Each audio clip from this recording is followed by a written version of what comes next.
एक समय में एक गांव में रामन्ना नामक एक रेलवे कूली था।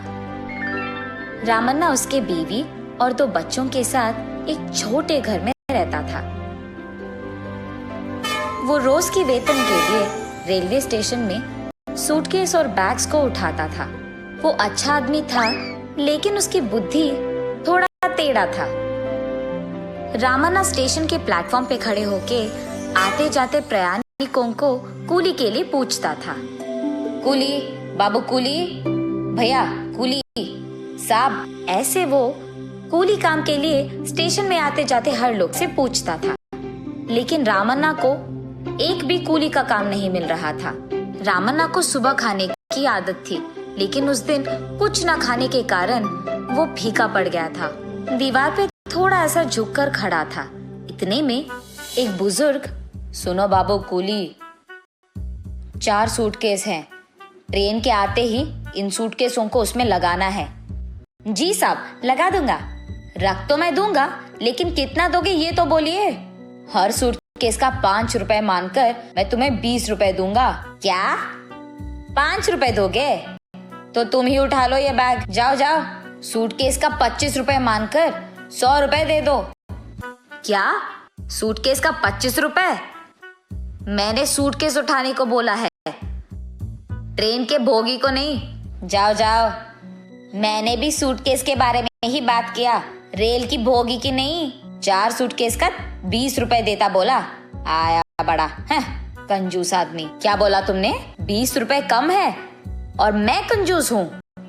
चलो हटो यहाँ से। तुम नहीं हो तो बहुत सारे कुली हैं यहाँ पे। हाँ, बड़े आ जाएंगे लाइन में तुम्हारे इस 20 रुपए के लिए। तुम्हें खुद उठाकर रख देंगे रेल में। जाओ जाओ। इतने में रेल स्टेशन पे पहुंच भी गई और रामन्ना के देखते देखते ही चला भी गया। लेकिन रामन्ना को एक भी कूली का काम नहीं मिला था। एक तो पैसे नहीं थे और दूसरा उसे भूख लग रहा था। इसी कारण रामन्ना को गुस्सा आ गया था अपने आप पे और अपनी परिस्थिति पे।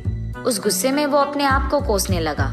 अब करने को कुछ नहीं था, तो इसीलिए रामन्ना ने फैसला किया कि कम पैसों में कूली का काम कर देगा।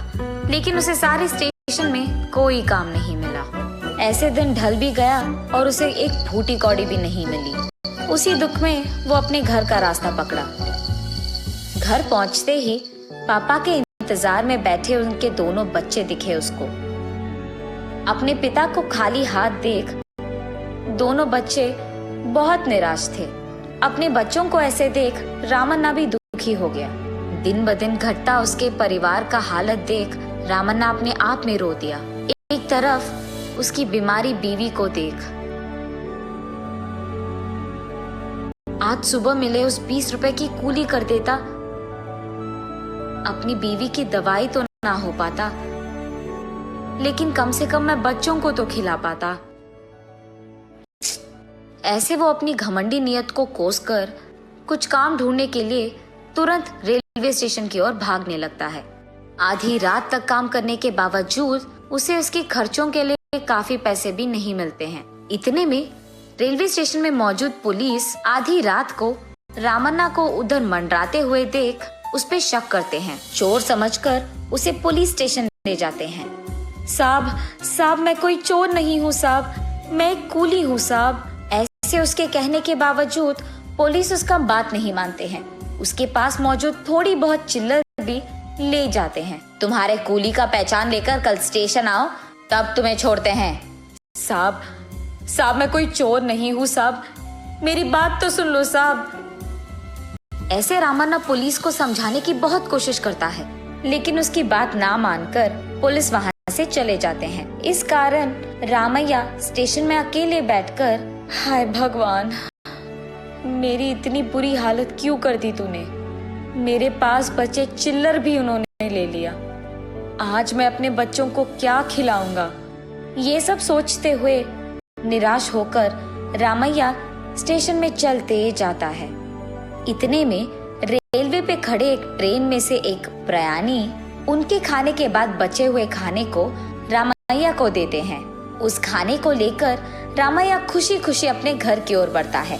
घर पहुंचते ही अपने बच्चों को इंतजार करते हुए देख रामन्ना जल्दी जल्दी उनके पास जाकर उस खाने का कवर खोलकर उसमें बचे रोटी को उन दोनों में बांट देता है। रामन्ना का छोटा बेटा उसके दिए हुए रोटी को जल्दी खाकर पापा भूख लग रही है, पापा भूख लग रही है ऐसे कहता है और बस रामन्ना के हाथ में बचे आखिरी टुकड़ा भी वो उसके छोटे बेटे को दे देता है।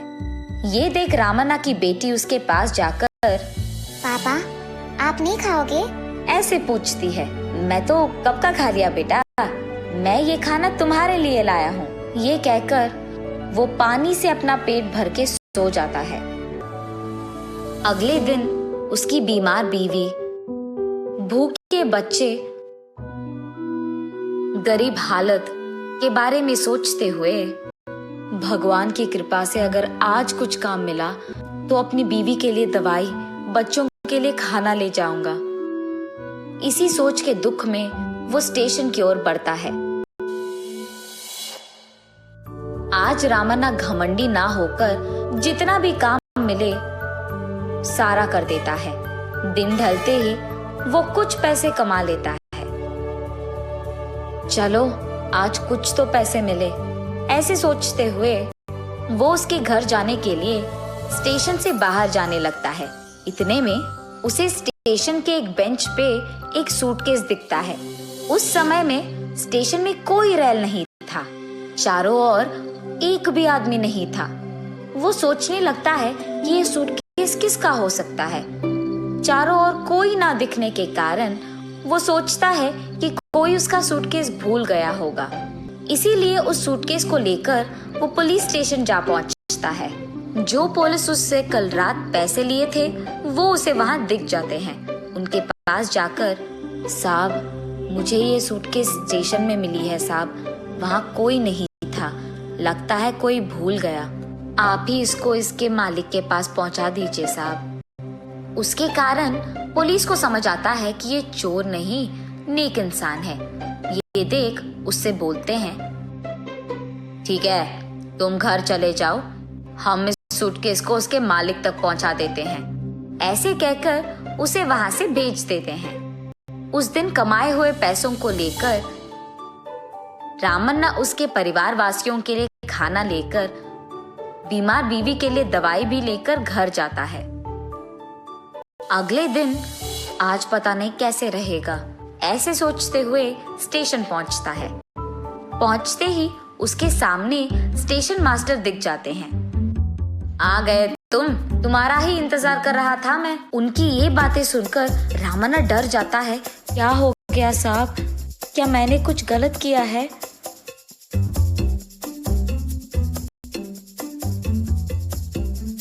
अरे रे, ऐसा कुछ नहीं है रामन्ना, कल रात के तुम्हारे अच्छे काम के लिए तुम्हें तोहफा मिला है। तुमने जो सूटकेस पुलिस लोगों को पहुंचाई थी वो एक अमीर आदमी का है। तुम्हारी अच्छाई की दाग देकर तुम्हारे लिए कुछ पैसे भिजवाया उन्होंने। हर अच्छे काम का प्रतिफल होता है। ये कहते हुए स्टेशन मास्टर रामन्ना को वो पैसे देता है। अच्छे काम करते हुए अपनी जिंदगी और जिम्मेदारी निभाओगे तो उसका प्रतिफल तुम्हें हमेशा मिलेगा।